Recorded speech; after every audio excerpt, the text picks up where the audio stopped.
Salut, c'est Cyril, j'espère que vous allez bien. Alors on se retrouve aujourd'hui pour parler d'un livre de J.R. dos Santos. Ce livre, c'est La femme au dragon rouge, un livre que j'ai adoré encore une fois.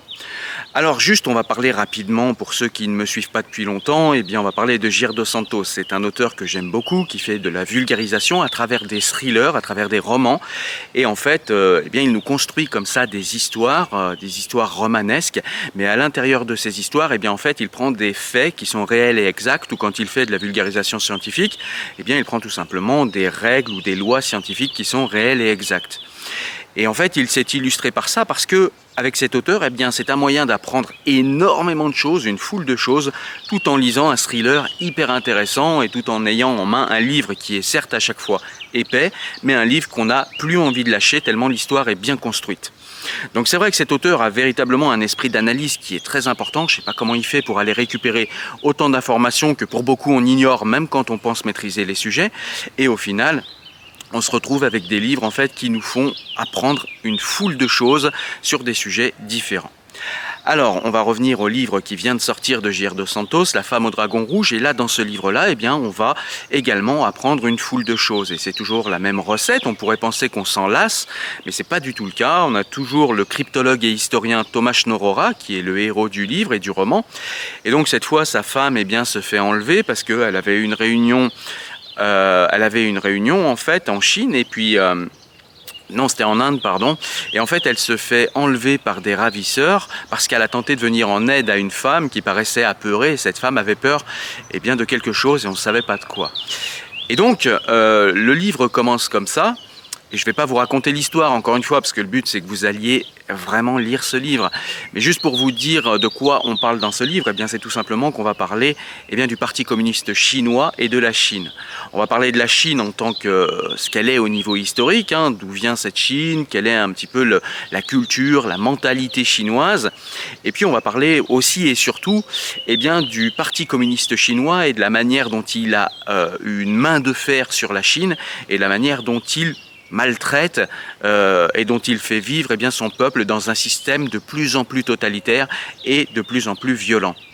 Et puis au début du livre, ça commence comme ça, on va découvrir l'histoire des Ouïghours. Et on va découvrir parce que, au départ, l'héroïne du livre, qui s'appelle Madina, fait partie d'une peuplade ouïghour, elle habite dans un village ouïghour, et puis au final, les Ouïghours dans ce village, voit qu'il y a plus en plus de Chinois qui arrivent et ces Chinois en fait en veulent à la région des Ouïghours tout simplement parce qu'il y a beaucoup de richesses en sous-sol, notamment du pétrole.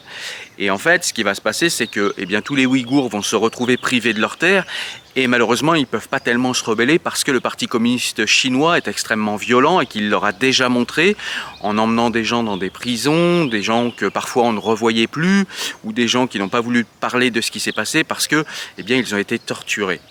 Et donc, les habitants du village se disent on va essayer autre chose parce que on peut pas se rebeller, on peut rien faire contre le Parti communiste chinois. C'est un immense parti avec des moyens qui sont des moyens de coercition qui sont énormes. On est en minorité et on est en train de se faire placer en minorité sur nos terres parce que il y a un arrivage massif de Chinois, de Han. Et donc c'est comme ça que commence le roman et on va découvrir en fait comment la Chine est arrivée à imposer son totalitarisme à la peuplade ouïghour. Et je le disais, Madina, dans le roman, va être envoyée par sa famille dans des écoles chinoises, dans une ville à proximité du village où elle était, où elle a grandi en fait. Et ils vont essayer de faire en sorte qu'elle soit éduquée par la culture chinoise pour en fait avoir quelqu'un qui est infiltré dans cette culture chinoise et essayer de plaider leur cause, de plaider la cause de son village et des Ouïghours. Et en fait, Madina va finalement adhérer au Parti communiste, elle va réussir à l'école, ça va être une très très bonne élève. Et puis finalement, elle va découvrir tout un tas de choses sur le Parti communiste chinois qui finalement n'est pas si strict quant à son observance du communisme dont il se réclame. Et puis on va apprendre plein de choses. On va apprendre que finalement, la Chine n'est pas si capitaliste que ça, même si c'est ce qu'elle cherche à faire croire à l'Occident pour l'endormir.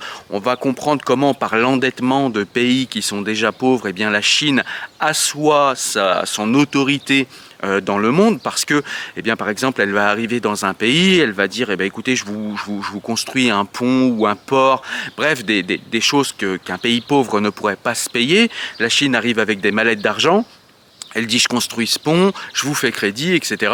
Et puis finalement, eh bien, les pays pauvres n'arrivent jamais à rembourser ces crédits. Et c'est comme ça en fait que la Chine arrive à influer sur tel ou tel pays en disant bah écoutez, vous n'arrivez pas à rembourser, c'est pas grave, mais vous allez faire ce qu'on vous dit, ou bien vous n'arrivez pas à rembourser, ok c'est pas grave, le port qu'on a construit il est à nous et toute la terre qui est autour elle est à nous. Ce qui fait que eh bien, les Chinois ont des ports partout dans le monde et ils ont aussi de l'influence sur beaucoup de pays pauvres. Ça peut leur donner par exemple eh bien, du poids à l'ONU où vous avez plusieurs pays qui votent. Eh bien la Chine est en position de contraindre la vie de certains pays parce qu'elle détient leur dette, pardon.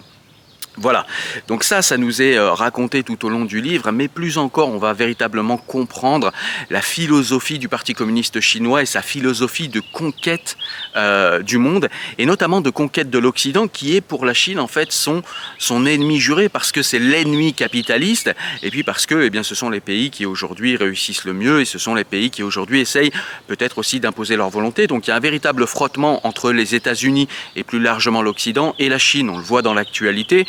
On sait qu'il y a ce frottement-là. Et des fois, on ne comprend pas bien en fait pourquoi les États-Unis sont si réactifs face à la Chine. On se dit qu'ils exagèrent. Et à la lecture de ce livre, eh bien, on arrive à comprendre quand même pas mal de choses parce que, encore une fois, même s'il s'agit d'un thriller et d'un roman, eh bien, tous les faits qui sont levés par J.R. Dos Santos dans ce livre sont réels et exacts. Et j'ai appris beaucoup de choses, pour le coup, que j'ai été après vérifier ou dans d'autres livres ou sur Internet. Et c'est vrai que il y a des choses qu'on ignorait. Moi, j'ignorais par exemple que ce dont je vous parle, le fait d'endetter des pays, eh bien, ça arrive également en Europe.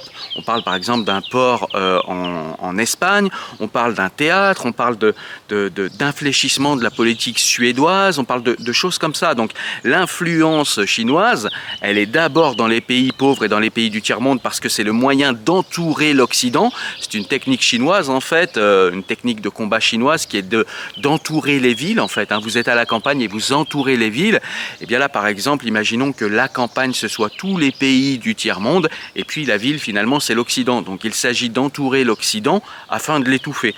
Mais la Chine n'en est plus là en fait, c'est-à-dire qu'elle vient véritablement en Europe faire ses courses, acheter des choses et donc influer sur les politiques européennes. Et ça, c'est quelque chose qu'on ne voit pas en fait au quotidien et qui voilà, passe sous les radars d'une personne voilà, du quotidien qui ne s'intéresse pas à ces choses-là. Et ce livre est vraiment bien pour cela parce que ça nous permet de comprendre eh bien, les dangers de la Chine, les dangers du Parti communiste chinois et les dangers eh bien, qu'il y a pour nous occidentaux et plus largement peut-être pour le monde parce que eh bien, la Chine est dans une véritable extension capitaliste selon sa culture et selon sa manière de faire et selon une stratégie du Parti communiste chinois qui cherche à montrer qu'il n'est plus communiste et qu'il est capitaliste parce que c'est ce que veut l'Occident et c'est ce qu'aime l'Occident. Mais il y a une véritable stratégie impériale de conquête du monde de la part de la Chine et ce livre nous permet de nous ouvrir les yeux là-dessus et puis aussi de comprendre que eh bien, le Parti communiste chinois c'est pas la Chine et que eh bien, beaucoup de Chinois sont dissidents à ce Parti communiste chinois mais c'est pas évident pour eux parce qu'il y a un véritable totalitarisme des Chinois. Même quand c'est une diaspora, des gens qui sont partis de Chine, eh bien, on menace leur famille, on menace les gens qu'ils aiment, etc. Donc on voit qu'il y a véritablement un totalitarisme, je crois que je n'ai jamais vu ailleurs, notamment grâce à la technologie. Chez le Parti communiste chinois, il ne faut véritablement pas confondre le Parti communiste chinois et la Chine. La Chine est un grand pays, la Chine est un pays millénaire avec une civilisation millénaire, mais il y a une stratégie du Parti communiste chinois qui est très dangereuse et qu'il faut regarder dans les yeux. Et c'est ce que nous aide à faire ce livre, encore une fois, en nous montrant eh bien, les leviers qui sont à l'œuvre aujourd'hui, en faisant un peu d'histoire. Et puis pour ceux qui se sont intéressés, je le répète, à la cause des Ouïghours, eh ben, c'est très intéressant ce livre-là, parce que eh bien, on nous montre comment il y a eu des tensions entre les Chinois et les Ouïghours, comment c'est arrivé, et comment le Parti communiste chinois est arrivé pour imposer son totalitarisme aux Ouïghours, et comment les Ouïghours ont naturellement essayé de se défendre tout simplement. Parce que oui, on disait que les Chinois envoyaient les Ouïghours dans des camps, ce qui n'est pas faux, ce qui est vrai même, mais on ne savait pas trop pourquoi, comment c'est arrivé, est-ce que voilà.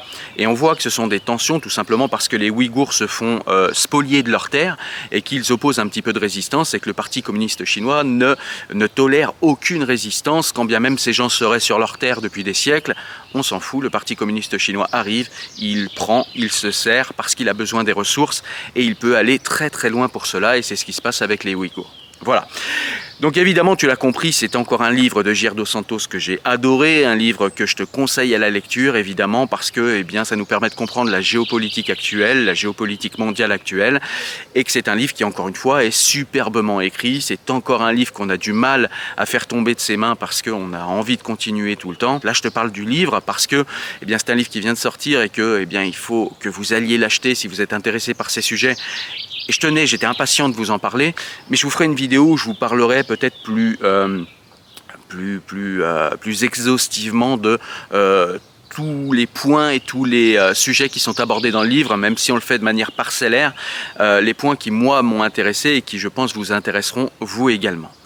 Voilà, en tout cas, j'espère que vous avez aimé cette présentation de livre. Si c'est le cas, n'hésitez pas à la partager, à liker, à participer financièrement. Je vous dis à très bientôt pour une prochaine vidéo. Portez-vous bien. Salut.